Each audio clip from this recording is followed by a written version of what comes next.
প্রথম দফার নির্বাচন শেষ হয়েছে আর হাতে মাত্র কয়েকটা দিন রয়েছে।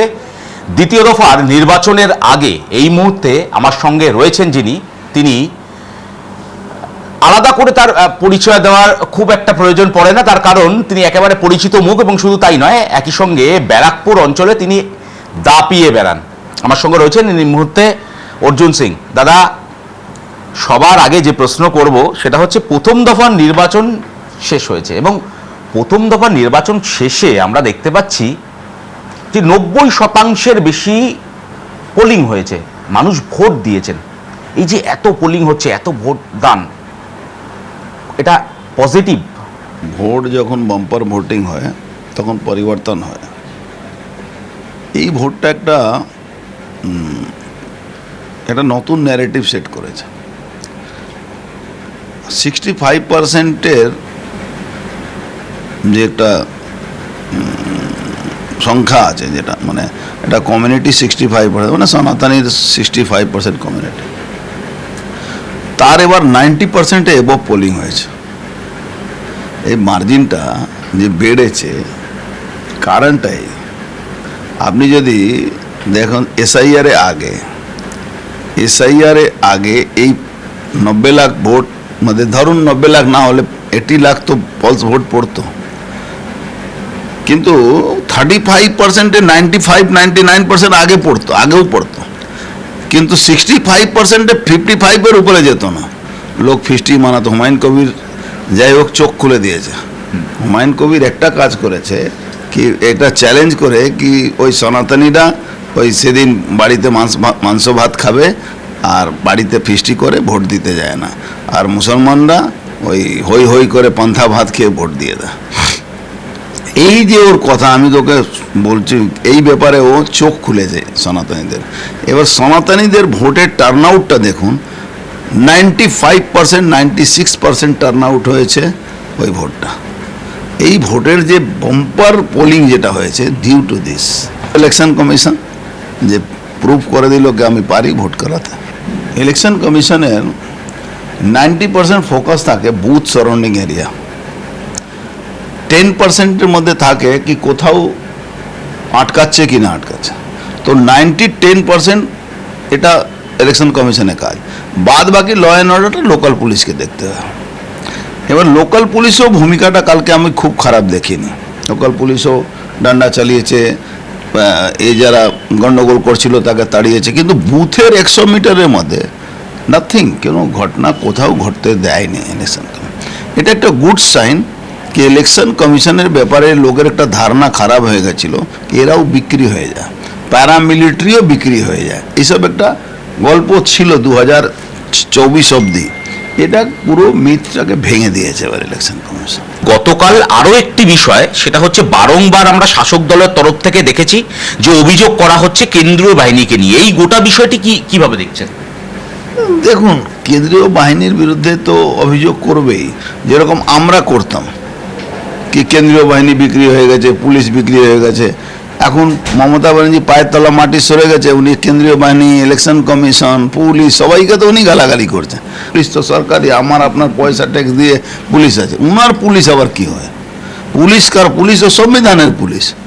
পুলিশ হলো সংবিধানকে সুরক্ষা দেওয়ার জন্য, আর্মি হলো দেশকে সুরক্ষা দেওয়ার জন্য। একটা পলিটিশিয়ান, যে পলিটিশিয়ান এইসব কথা বলে, সেই পলিটিশিয়ানকে দাঁড়িয়ে থেকে ফাঁসি দিয়ে দেওয়া উচিত। তারা ভারতবর্ষের সংবিধানের উপরে চ্যালেঞ্জ করে। কিছু অসাধু পুলিশও মধ্যে আছে, তারা এইসব করে বেড়ায় নিজের ধান্দা রোজগারের জন্য। আমি তো বারবার বলেছি কি অল ইন্ডিয়া সার্ভিস আইনটা পাস করে দিই, একটা আইপিএস একটা স্টেটে 3 বছরের বেশি থাকতে না পারে, দেখবেন কারাপশন কোন জায়গায় তলানিতে চলে যায়। গঙ্গাপাড়ের শিল্পাঞ্চল ব্যারাকপুর, এবার সরাসরি প্রশ্ন করি, কার দখলে থাকতে চলেছে, গেরুয়া না সবুজ? দেখুন, তৃণমূলের যে রাজনৈতিক সলাকার সংস্থা, তারাও 19টা সিট নর্থ 24 পরগনাকে দিচ্ছে বিজেপিকে। তার মানে বুঝতে পারছেন, এই সিটটা যাবে 25 থেকে 26টা। যেদিকে নর্থ 24 পরগনা থাকে ক্ষমতা তার থাকে। ঠিক আছে, গেরুয়া তৃণমূলে দেখছেন না বডি ল্যাঙ্গুয়েজ, ঘরে ঢুকে গেছে তৃণমূলের আজকে সকালবেলা মিছিলে হাঁটছি, মানে কিছু না হলে 12টা থেকে 13টা সিপিএম করার লোক যারা ভোটার ডাইরেক্ট করতো না সমর্থক, কেউ কেউ ডাইরেক্টও করে, তারা সরাসরি এসে আমাদের মিছিলে হাঁটছে। 19টা সিট তো আইপ্যাক বলছে, আমি বলছি আপনাকে 22 থেকে 25টা সিট এখানে বিজেপি পাবে।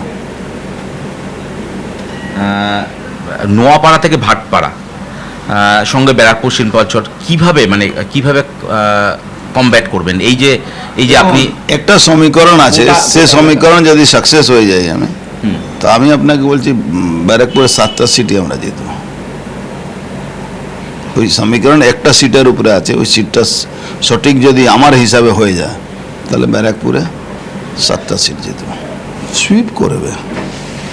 খুব কম হলে আমার ক্যালকুলেশন যা বলছে 180 কাছাকাছি থাকবো আমরা। আপনারা 100 কাছাকাছি পৌঁছাচ্ছেন? 180-র কাছাকাছি আমরা পৌঁছে। এই ইলেকশনে শুভেন্দুবাবু কালকে বলেছেন 125 সিট, আমি কোনো মতে কম করতে পারছি না। গতকাল নির্বাচনে আমরা যে ভূমিকায় নির্বাচন কমিশনকে দেখেছি সেই একই ভূমিকায় দ্বিতীয় দফাতেও কি দেখব, এবং সাধারণ মানুষ আরও স্ট্রং গুন্ডারা ওই ইঁদুরের বিল হয় না যেখানে থাকে, ওই ইঁদুরের বিলে ঢুকে যাবে। মুর্শিদাবাদ, মালদা যারা মুসলিম ভোটার আছে তারা একটা জায়গা কনসলিডেট আছে। কনসলিডেট কোন জায়গা?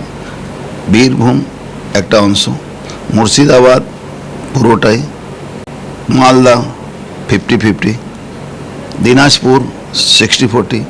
তো এই যে সংখ্যা 35%, এই 4টে 5টে 6টা জেলার মধ্যেই তো আছে, এটা সব জায়গায় ছড়িয়ে নেই। তো যতই বাড়বে পার্সেন্টেজ, যতই হোক ওখানেই তো থাকবে, আর বাদ বাকি জায়গা কোথায় থাকবে? এই জন্য এই ক্যালকুলেশনটা পুরোপুরি তৃণমূলের এগেনস্টে গেছে। শুভেন্দুবাবু বলেছিলেন যে সংখ্যালঘু ভোট সেটা এবার বিজেপিতে আসতে চলেছে, আপনি কি তাই মনে করছেন দ্বিতীয় দফাতেও?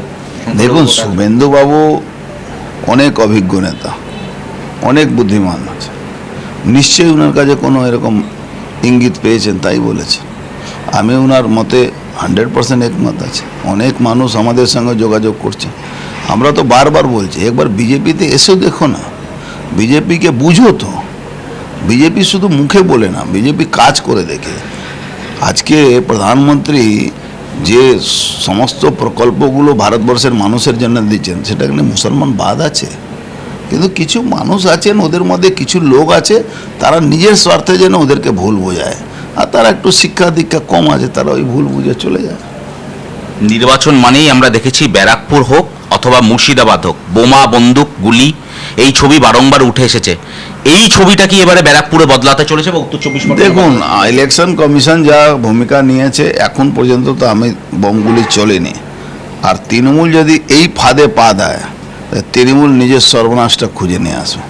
আমরা এটা মরণ বাঁচন লড়াই লড়ছি, এরকম যারাই করবে কাউকে ছেড়ে কথা বলবো না আমরা।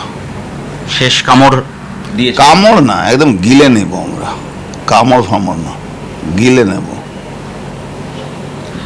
প্রথম দফার নির্বাচন শেষ হয়েছে এবং প্রথম দফার নির্বাচনের পরবর্তী সময় আমরা দেখেছি যে সাধারণ মানুষ তারা বাইরে বেরিয়েছেন, দীর্ঘক্ষণ রাতের দীর্ঘক্ষণ লাইনে দাঁড়িয়ে থেকেও তারা ভোট দিয়েছেন।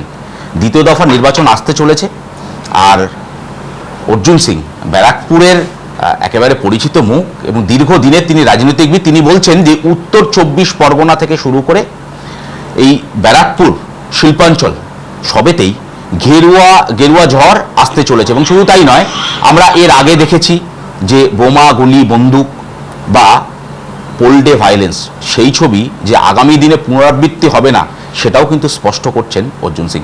ক্যামেরায় জ্যাকি সিং এর সঙ্গে শুভজিৎ দে, ক্যালকাটা নিউজ, ব্যারাকপুর।